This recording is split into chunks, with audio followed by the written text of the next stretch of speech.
this is going to be great. Welcome to the White House Pod with David A.R. White. Hey guys, I am excited to be back with you guys for another podcast. This is going to be a great one, though. You guys are not going to want to miss this. We have an unbelievable guest that has done more things than I think people can even dream of.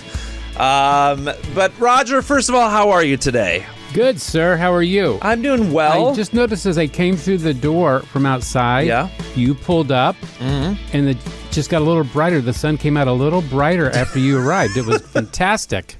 It was fantastic. It's amazing how that happens whenever you show up. It's just unbelievable. Yeah, I don't think it has much to do with me. I think it's just the door has tint on it, and you open the door, and then light shines through. I was happy to get a parking space today. I got to be honest. There's a bunch of people striking outside, and which limits the parking because God provided it, though. Everybody has to park somewhere, and that is true. God provided. That's it. I had a little, I scooted my car in.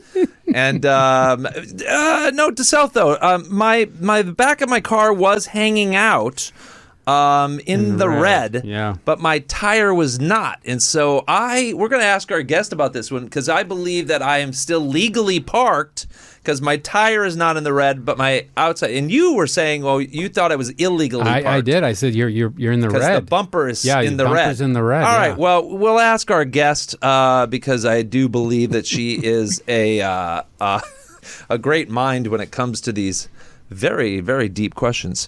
All right. I hope she's still on, actually. I don't know. She might have just hung up. She was like, okay, I can't do this. Okay. So this woman, I don't even, do we say lady anymore? I don't think we say woman. Lady. You're right. We say woman, right? Yeah. This woman. All right. So I have had a little bit, for those of you out there who don't know this about me, or Roger. Roger was he's been the unbelievable PR guru for Miss America, Miss USA in the years, right? Didn't Miss you have Universe, you had what did you do? You did something that was amazing, right? That's made a lot of history for Miss USA and for the viewership, Miss Universe, right? Yeah, the highest ratings they've ever had. When you were the Miss PR, USA. when you were right? Yeah, made history with them that way. It put Miss USA on the cover of a magazine for the first time in their history in a bikini. That was never allowed, but I talked them into it. All right. All kinds of highest ratings. No one's topped the ratings for Miss USA yet from 1987. It was fantastic. Amazing. Yeah. And then I said, you know what? I would like to be a judge in the Miss USA. It's a people say, well, how in the world did you get involved in judging? Well, that's pretty much how. Is because I know Roger Neal, and apparently people thought that I could be an okay judge, but I am most proud of my judging, most for this podcast specifically because the new reigning Miss Arizona right now, she is like your own personal Miss Congeniality that you've always dreamt of. Like, not only is she beautiful. She's talented. There's a whole resume here that I could read about, but instead I'm just telling you this. She's beautiful, she's talented, she's well-spoken. But on top of that, she's also, and she has been doing unbelievable amounts of press interviews for so long since she became Miss Arizona. She's also a police officer. I believe she's a SWAT, police SWAT negotiator, I think is the actual terms. And so, ladies and gentlemen, probably for the first time ever, you're meeting the real Miss Congeniality, police SWAT negotiator, beautiful woman, Candace Kanavel. I messed it up. I tried so hard. Kanavel. Welcome to the podcast, and we thank you so much for being part of this. Hello. Hello, you set me up real good. Now I have to live up to these expectations. Well, it's so true. I mean, look at you. Hello. Hi. Okay, so good to be here. I have so many questions for you. First of all, how are you in Arizona right now? Is it like 400 degrees? I am in Arizona. I'm actually freezing because I'm inside an office in our police station, but I'm pretty sure it is pretty hot outside. Are you wearing? Is that a police uniform right there? No, I'm dressed in just like business casual clothes today. I was going to say, did the police just all of a sudden, like, did they go glamorous we switched to, since you silk showed up? shirts. Yeah. Yeah, that's exact. I was like, that's like an interesting, now they're in It's a weird silks. uniform. Yeah. No, we're still in the polyester. You haven't brought it over yet? Not yet. All right, so are you on break right now? Or are you in the middle of a shift? What's happening? I'm in the middle of a shift. My department has been wonderful about allowing me to do my Miss Arizona USA stuff as it comes up, even if I'm working. So it's been a really, really interesting journey trying to navigate balancing both. But my department has been incredibly gracious and allowed me to do everything that I want to do with Miss Arizona USA, but also continue to work. It's amazing. And quite frankly, that I am interrupting. Here, I even feel bad right now, Roger, that we are interrupting your work day. Your taxpayers at work here in the middle of, you're probably like, we're stopping you from like, cracking the biggest crime ring in Here's history. how I look at it. I'm recruiting. This is my way of recruiting new officers. I'm out there making it known you should work for Tempe Police. So... That's how I sell it. I love it. All right. So take me back here. Where are you from? Are you from Tempe, Arizona? No, I was born and raised in San Jose, California. I came to Arizona 10 years ago for school. I went to Arizona State University, go Devils. And when I was at ASU, I really had no friends. I was new to the area. The only person I knew was my sister because she also went to school at ASU. How long did you so not have friends for? It wasn't long. Like I a jumped day? Right into pageants. What? Say that again? I jumped right into pageants, so I gained them pretty quickly. I found out about the Miss Arizona USA pageant and signed up right away just to kind of get my feet into the community, and I've been doing it ever since. So 7 years. This year was my 7th year competing at Miss Arizona USA. Wow. Okay, so wait a second. So you went to, what was your major in college? I started as political science major, and then politics was getting really crazy. So I took a criminal justice class just to check it out, and my professor was a former Phoenix police officer. And I'm kind of a teacher's pet, so I met with him for office hours, and he was like, "Hey, what are you interested in doing?" And I kind of was like, maybe FBI. Did you? I'm sorry. I got to clear this up. You didn't just say you met with him after office hours, did you? No, I met with him before office hours. Sorry. I just was making that sure totally clear for our audience. Let's clarify. Exactly. Before office hours, after class, and he got me hooked up with Tempe Police, and I've been working for them ever since. Now, okay, anybody in your family law enforcement? No, I'm the first. Wow. Okay, yep. So when... No law enforcement and no military. Did you have this dream did you have a dream to be a law enforcement officer? Or like, where did this come in? Where did this infiltrate your beautiful self? No, it all kind of worked out really beautifully. Like, I think I'm always... Roger, we're going to use the word beautiful a lot here, okay? Just so you know. It's appropriate. You look beautiful, too. Well, it's appropriate. I think it's beautiful. I agree. All right. Very appropriate. Look at her. I'll try to think of some other words. Okay. No, but I never really had the idea that I wanted to be a police officer. But when I look back at the circumstances in my life growing up, it seems like it was kind of my divine destiny. And what I mean by that is I grew up in a home with a lot of alcohol abuse, substance abuse, domestic violence, and things like that. And so police had come to my house quite a few times. And I think I talked about this in my interview at Miss Arizona USA, but I just remember like feeling so relieved when the police would show up and like things could be okay.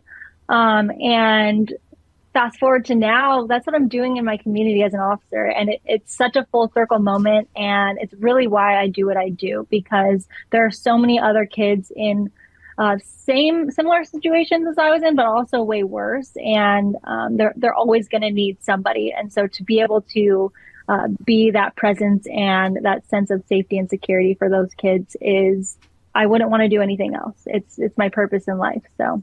Was it with then delving in too much into your childhood? Then were your parents together, or were they divorced at an early age, or? They were together, and they still are together, by the grace of God, who moved a lot in my family's lives and my dad's life, my brother's life. Everyone is clean and sober and happy, and they made it out of that terrible situation. But yeah, it really all worked out amazingly. Everyone is healed, and I'm in this new career path because of it. So Wow. I couldn't imagine a better way for it to work out. How are you the youngest of your siblings? Like, where do you fall? Youngest. I'm the youngest of I have 3 siblings, so youngest of 4 kids. You're the baby.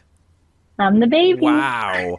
What is the next one up? 3 years older, or 2 years, or 18 months. 18 months. 18 months. Okay. Mm-hmm. Now, Yeah. as the baby, how was that for you? Was it harder as the baby? Easier? I was the baby as well, but I'm curious if everybody has different. I love being the baby. I feel like I had it way easier because my parents I loved me a little bit more, I think. They knew you were the last, and so you kind of they get knew all I was the last, and they were kind of like, do what you want. But also, the rules by are a the little time more lax. that I was in high school, a couple of my siblings had already moved out, so it was like more attention for me, and I got to kind of do the things that I wanted to do without having the other kids distracting my parents. So now, in high school or college, when were you the wild child? I don't know that I was ever really wild. Like I said, I was a teacher's pet. I hung out in my teacher's classrooms at lunch, and I think I did some crazy things with my friends, like driving to the beach in the middle of the night. That was probably one of the craziest things I've ever done. But other than that, I never really had a crazy wild phase. I liked following rules. That's interesting, because I mean, I would also think, the youngest sometimes goes off the tracks a little bit. Because they can, and because they're also a lot of times their personalities are the biggest of the family, and but you didn't have that. That's great. No, definitely not. I really liked, and I still do, I liked impressing and making adults proud in my life. So I loved the fact that I behaved well, did well in school, because I really wanted to make my mom proud and my teachers proud and my adult mentors proud. So that helped a lot. And then I was heavily involved in church in high school. So when most kids were starting to branch out into partying and stuff, that's when I really dove into my faith. Did you, were you, what kind of church was it? Is it Christian? Non-denominational. Yeah, Christian. Okay. Mm-hmm. And then did you have like a time where God kind of came into your life, where you became a Christian, or were you, when you started to draw near to him? Yeah. So I grew up, going to church with my mom. We went to a Methodist church. Actually, I'm Japanese, so it was a Japanese Methodist church. And I would say once I got to high school and I started going with my friends to this non-denominational Christian church is when my faith really became my own. So I always believed in God. I always had faith around me, but my faith became my own in high school. And then when I really, really drew closer to Christ was when the peak of my dad's alcoholism kind of hit ahead. And it was like the longest stint that he had ever binged. And things were just kind of chaotic in my life. And I literally had nobody else. And so I really, really relied on my faith and just prayer and my church community, and getting out of that. I would say there was never a moment that I was closer to God than right in that struggle, because I had to lean on him. And so then after coming out of it, it just, it really made me realize how powerful faith is and how powerful God is in our lives. Even when we feel like there's not going to be a way out, he always comes through. So was that was that in high school or college at that? Yeah, that was my senior year of high school. So it was a few months before I went off to college. And it was a really transformative time in my life. But I appreciate everything that happened so much because I grew so much as an individual and in my faith. Wow, that's awesome. When you went off to college, did you feel like were you still heavily involved in your church through college? No, because I moved states, I had to plug in here, which wasn't too difficult. I started Young Life when I got to ASU, which is a Christian organization. And then through them, I learned about the churches in the area and started to go with some of my Young Life friends. I became a Young Life leader in college for Young Life ASU. And that helped me really just stay plugged into a good community while I was going through school here. Well, because ASU is like is a party school, isn't it? Like it's It used to be. That's kind of died out. When I first came to ASU, it was not as people described it. I think once they got rid of our like fraternity row or our Greek row, things really settled down, and our new school president, Michael Crow, came in and kind of tried to get rid of that reputation. So it really isn't as bad anymore. I would say Tempe is more of a party city, and ASU is not really a party school because all of the parties happen like off campus. In where you patrol in Tempe. Where I patrol. That's all. That's the only reason I know that. Okay, so you end up going from. First of all, how do you get into pageantry? Like, in what way? What's the deciding factor that says I want to be? Did you grow up watching Roger's broadcasts of Miss USA and Actually, Miss America? Probably. Yes, I probably did. But the way that I got into it is actually really funny. And this is what I'm talking about when like my life circumstances led me to my career today. So I was attending a community service event called Shop with a Cop, ironically enough. And it's around Christmas time, and students from the local school district who are underprivileged or don't have the means to have Christmas with their families are invited to the Shop with a Cop program, where through donations, they're able to be paired up with a cop, and then they shop for $200 worth of stuff for themselves and their families for Christmas.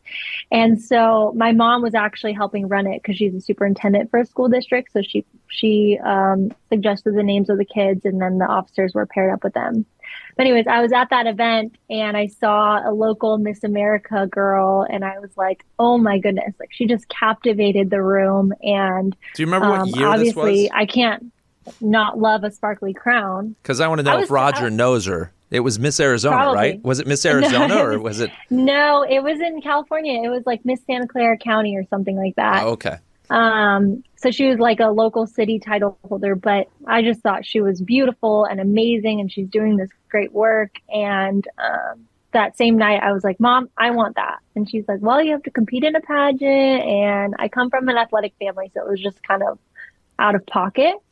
And I was like, well, I'm going to do it. And she laughed at me, and I kind of giggled back, and I secretly went and signed up that night. And then a couple weeks later, I was Miss San Jose teen. So wait a second. How old are you when you sign up for your first pageant? I was 16. Okay.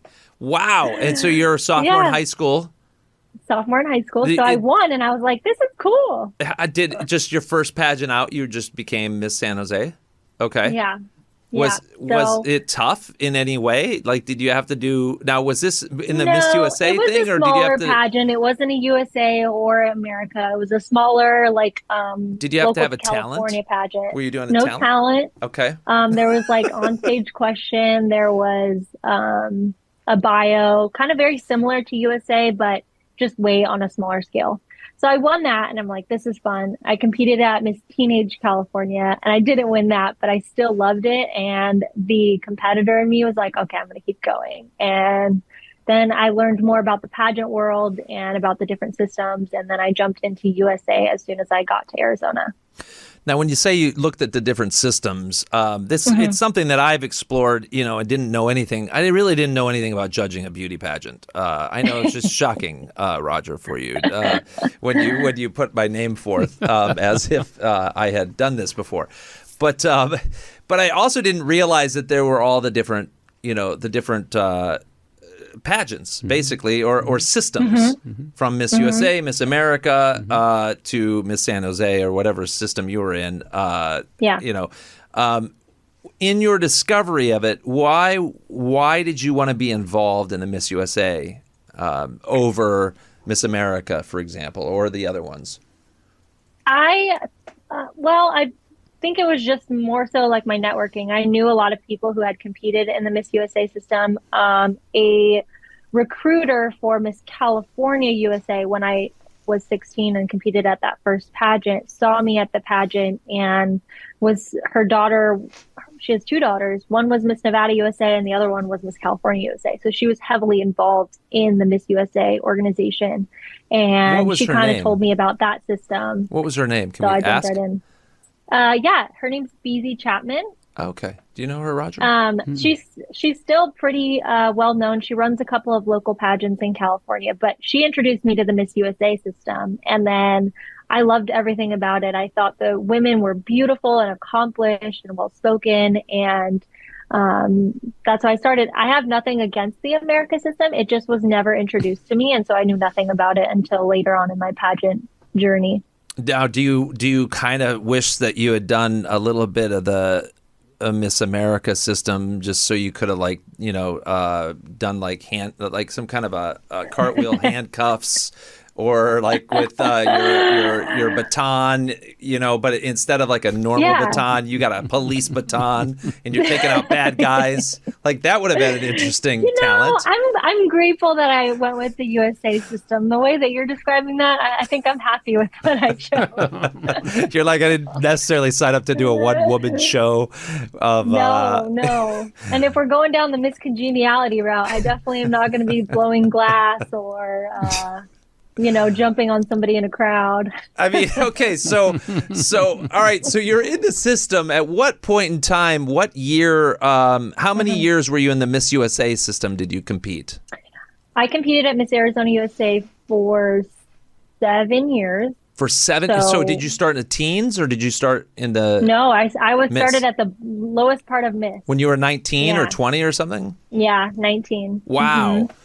Okay, yeah. This is a good story because ultimately, what I love about this podcast is we have most of the people on here who have accomplished a lot of different things in their career. In fact, we were just interviewing Pat Boone a little while ago, who had sold 45 million records in his time. So, from the different elements of accomplishments, but I'm a big fan of people's dreams and what's put inside of their hearts and chasing after them. And and this is yours in its own way.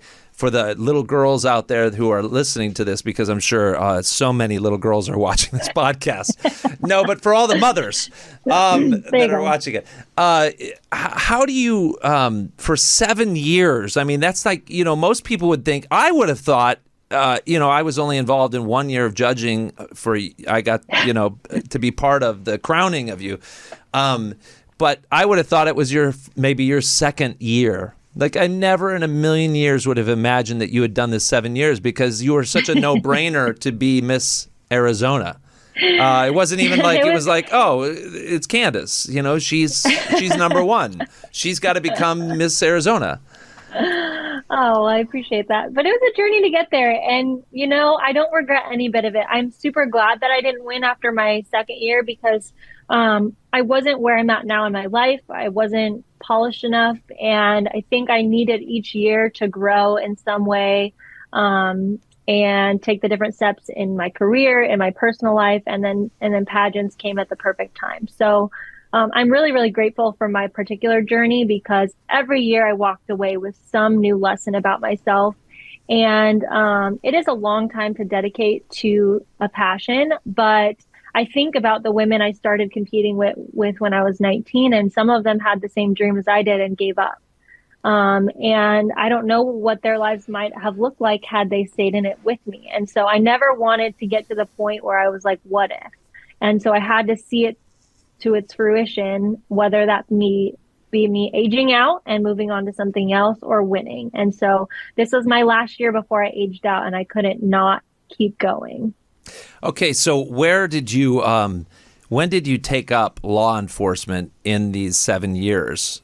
So you started when you were 19 with college, so it was after college, right? Yep. I've been a police officer for 4 years. I've worked for the department for 6. So halfway through college is when I started working for Tempe Police Department doing a civilian role.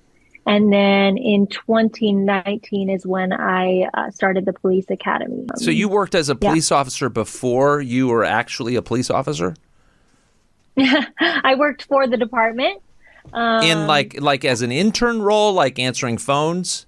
Or like, hey, my cat's up a tree. Could you help? And you'd be like, hi, thank you so much for calling. I'm a future Miss Arizona. They call us professional staff when you're not sworn. So right now I'm a sworn staff because I'm an officer. So professional staff does a lot of the behind the scenes stuff, managing the department as a whole. So one of my first role was we had just gotten body worn cameras.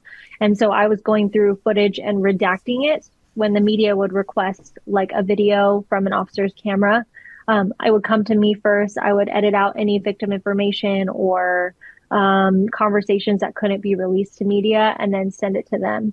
And then from there, I moved to... Were you an editor or how did you make are you an actual editor too? No. On the software that we had for the body cameras, it's all included on there. You can blur things and stuff and then you send it off. I did get some experience with the editing world, but I would not call myself an editor by any means.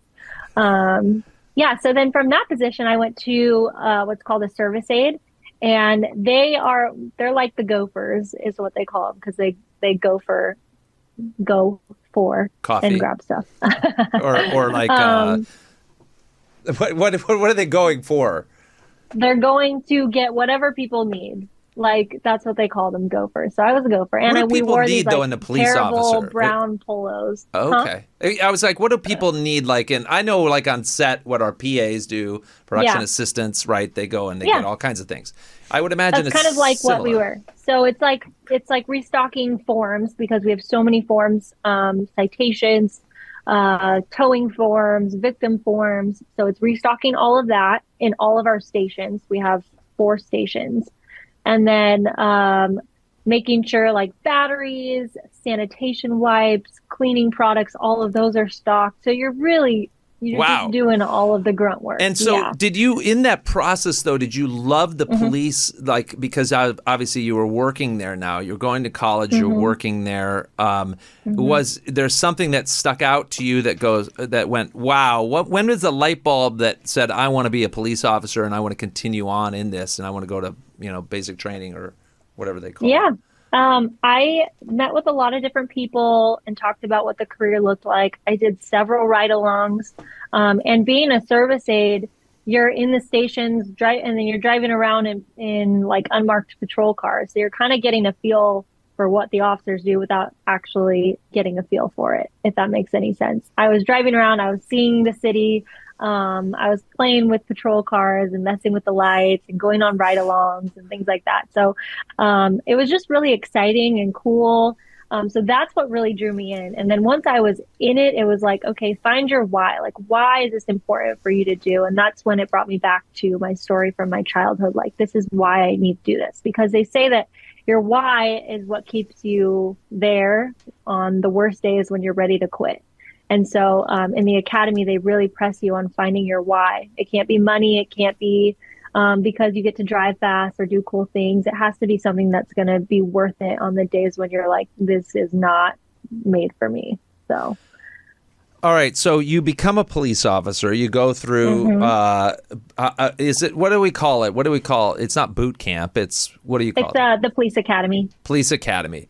Was it anything like the movies that we've seen? I think there was 5 of them. It was, Do you have a guy on the thing like making all kinds of noises with this whatever?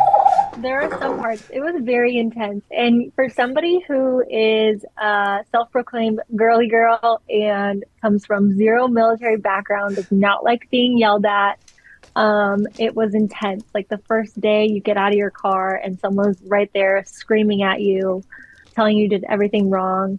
Um, Wow. and you hadn't even breathed yet. Yeah, it's very intense, but it's stress inoculation. So I'm grateful for the way that they run the academy, because now when I'm in a stressful situation, I know how to function and While get my being yelled job at, done while being well, stressed lots going out. on. Lots going on. Yeah, exactly. So Wow. Okay, so you get out of how long is police academy? it was 18 weeks. That's So a long time. it's a Isn't very that long longer time, than and basic training? yeah, and you're getting up every day at like 4 a.m. and you get out at like 4 p.m. and then you do it all over again. So I know this is hard for you to say and talk about. I hate to break it yeah. to you. You are a beautiful woman. Okay. For those of you listening right now on Spotify or iHeartRadio or iTunes, you might want to tune into our YouTube, because you can actually see Candace right now for a limited time only. Miss Arizona. Was it hard to be, I hate to say this, but you're beautiful, right? So was it hard to be pretty than, I would imagine, than the majority of other police officers? Yeah. Did you? You definitely face your challenges. The academy wasn't so bad. Once I got out of the academy, it's kind of like an adult high school in a way. There are people who don't like you because of the way you look, or you don't fit. Yeah, I would typical imagine most people think stereotype. you're just, you're going to be favored because Yeah. you're a beauty, and you're not really That, probably yep. skilled. Yeah, there's that. There's the people who doubt your abilities because of what you look like. And so really, I've kind of been used to people writing me off in life, just like that's how my experience was in high school as well. So I'm used to people having negative feelings towards me and just kind of putting my head down and working to prove myself. And while that shouldn't have to happen, like I'm okay with putting in the work. And so my goal was really to just work really hard, become really good at what I do, and make people respect me for my work ethic and not for any other reason. Because I never want people to look at me and say, oh, she only got that because of how she looks, or she's pretty, or she does pageants, or whatever it is. I want them to know me and my personality and my work ethic and be like, no, she worked hard for that. And I feel like I've definitely established that here at Tempe. How was it? Okay, so then you going back to when you're in the ranks as a police officer, it's probably a little bit harder to be pretty than by the way, anything I say here is not at all in anyway, it's of utmost respect for the record. But when you step into the gown over here in the beauty pageants, it's you're surrounded for the record, guys, if you didn't know this, but beauty pageants, there's a lot of pretty beautiful women in the beauty pageants. What a concept. What a concept. I know. It's very odd. You probably were thinking, oh, it's kind of like the police force. But no, it's a little different. You're stepping into a different realm where you are another pretty person, right? Mm-hmm. If I could say that the right way. Hopefully I did. Yeah. So how was that different? Because obviously the pageantry, how long does it take? It's not just, for me, when I came in to judge it, it was 2.5, 3 days. I think I was in Arizona for 3 or 4 days. But I got to believe that it's more than just a 2-day affair. Like it has to take you throughout part of the year of being around some of these folks and in the process of it. So how was that different than being at basic, during Police Academy? The process for preparing for a pageant is actually pretty similar in some ways. Physical fitness is huge for both pageants and being an officer. So that was pretty seamless for me. I got to stay in shape for my job. And so that part of preparation for Miss Arizona USA worked really well together. Same with speaking. Every day I'm out in the community talking to people on their worst days, or if they're pissed off at police or other people. And so you really have to navigate communication skills, and especially as a SWAT negotiator, that's even more so something I have to practice, active listening skills. And so honestly, my job really, really prepared me for competing at Miss Arizona USA, because every day I'm doing what you do on pageant weekend. speaking with people, being professional and poised and respectful, and all of the things that you need to do well at a pageant are what I'm doing on a daily basis in my job. So that's another reason I'm really, really grateful that I won when I did, and I think that's why, because I had the job to really help prepare me in a unique way that a lot of other pageant contestants don't have, because they're not out in the community dealing with people on their worst days. Now, here's an interesting thing to me, because you have been Miss Congeniality, right? Yeah, I don't believe that I was the first to coin your Miss Congeniality in Miss Arizona. No, it's on my license plate. Okay. It's literally my license plate. Well, there you go. Yeah. Okay. So for 4 years, though, you competed in Miss Arizona.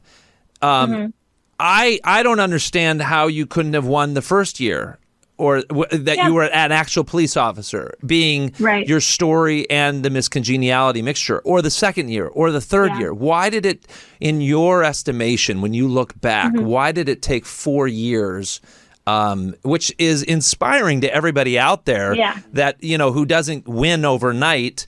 Like, it's not just an overnight thing. It's like Hollywood, being in Hollywood, you don't, you could become something overnight, but at the same token, most of the time it takes us 10, 20 years to achieve. Yeah. So why 4 years? I think there's a lot of different factors. I don't believe that you all of a sudden became more beautiful. I mean, no, although I'm sure it was mostly other things. No, so the first year, I think my head just wasn't super in the game. First year of the 3 or 4 years, my head wasn't super in the game. I had a lot of stuff going on with my family, and so I didn't put as much preparation into that year. And I don't think I placed. And then I came back and did a little better the following year after getting, my family stuff in order and really focusing on my job. And then the last year, I got first runner-up. So I think being a police officer helped, but I was still in the early stages of my career in those first 2 years. I was going through a lot of stuff with my family. And then the last 2 years, I've really just been able to dedicate everything, utilize my job. I've grown in my career to a point where I don't feel like I'm so focused on trying to figure it out, because I have it kind of down now, that I could focus more heavily on the pageant. But there's a lot of different factors. And then there's also the pageant factors. You have a different set of judges. You don't know what they're going to look for, or what their biases are, or what they're leaning towards. I mean, David White wasn't there before. I know, you weren't there. I'm kidding. But the interesting thing was, actually, I never asked Britt, what's Britt's last name? Britt Powell, who runs Miss Arizona. Yeah, the director.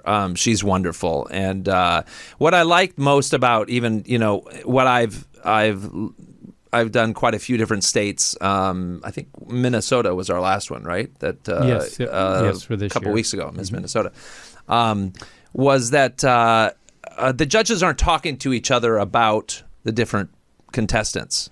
And so, some of these states, when I go in there, I love that, because there's no bias coming into it. I had no idea that you had competed for 6 years before, nor did I even know that you were the runner-up from the year before. And I think that's also why Britt does that, is that there's, makes it fair. It makes it fair, and you're completely a brand new person to me that I've never seen before. So that's why I think it's, when I say I'm surprised, because the only time I ever saw you was that time. That time. And I'm like, well, what in the world are these others, the judges for the last 6 years? How'd they miss this?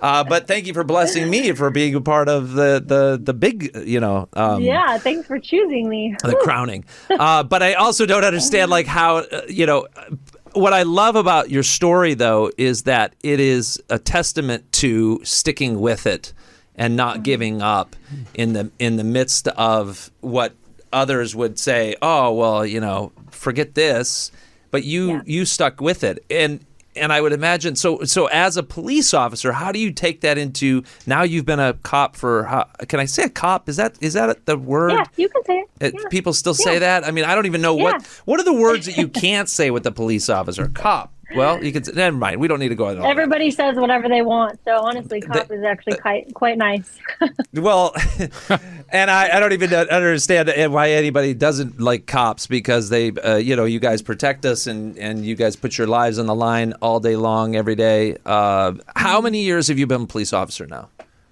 4. 4 years. Is it getting easier or harder? I think it's getting easier. It's kind of like a pendulum. That's how they describe it to you, because it swings back and forth. Like 2 years ago, we were facing a lot of the civil unrest around police officers, and the pendulum is starting to swing back, where people are more appreciative. They've stopped as much calling for defunding of the police because they realize there's a really big need for us. And when you start to take the police out of these communities that are experiencing violence or poverty, it's very destructive to those communities. And so that the defund of the police movement was supposed to be advocating for, right?